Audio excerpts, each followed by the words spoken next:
Let's talk more about this now. Joining me on the News at 10 is civil rights activist Lanre Suraj. Thank you for joining us on the News at 10. Thank you. I appreciate you being here on a Sunday. So the president has thrown the buck back to the youth, apparently, saying that they must lead and win the fight against corruption. Do you think that's right, considering this is a president who campaigned on anti-corruption, saying that this will be the fulcrum of his government when he becomes president? Yeah, I think it is right, and it is not just now, after 3 years, that we will be calling on the youth to do it. Just like you rightly said, one of the key 3 cardinal points of the campaign of the government was actually anti-corruption and the fight against corruption. What we've seen majorly and largely, it's the effort of the government at recovering some of the monies that were stolen. Still yet to be fully asserted in the government is the prevention of corruption from happening.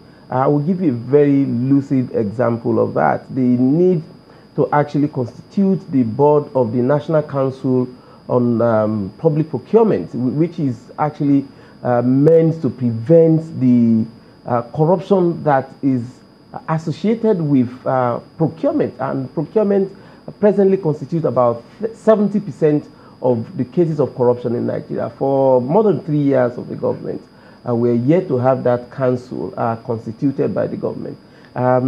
It is right to actually charge everybody to be part of the fight against corruption. It is not actually possible for a government to fully and effectively fight corruption. Well, we heard one of the attendees at the Parliament that the president attended, where he was making this statement, and one of them said many of the continent's resources lie in the hands of these politicians, these government officials. So how are they supposed to help in the fight against corruption? Are there practical examples? Yeah, actually, this is where the responsibility is that of the citizens and not just the youth. We know we should actually be able to investigate, and that is the challenge. What are the total emolument of an average public office holder? So we, the citizens, must be able to say, no, within what is known as the emolument of a public office holder, you are living beyond your means. And their wealth are not only used within our means, are displaced. You know, there's the craze now within both the public office holder and the political and the social elite in Nigeria.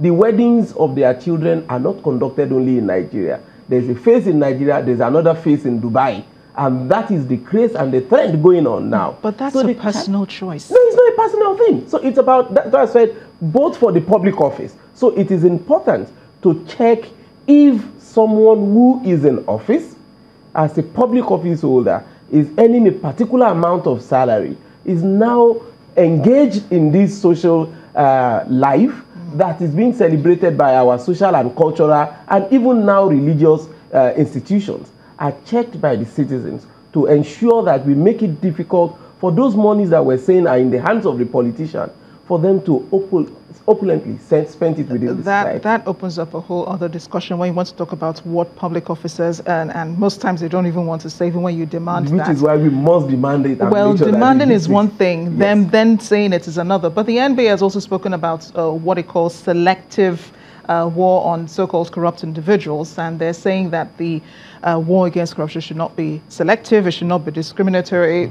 Do you think this is a major concern, seeing that many people before them have also raised the same concern? No, I think it's actually both a challenge for the NBA itself, because that is where you have lawyers who are involved both in prosecution and in defense. So the NBA as a body must actually also lead that fight.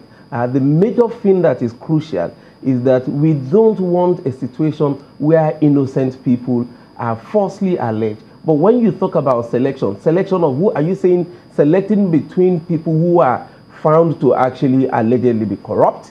So it's not going to be a selection of, but we're talking about not getting innocent people, you know, accused or prosecuted or their rights violated, but selecting between the corrupt people. I don't think that is the kind of arguments to be made at this point. Well, there have been some high-profile cases. I mean, many of them are still in court. Nobody has been convicted of corruption yet. I mean, these cases are still ongoing.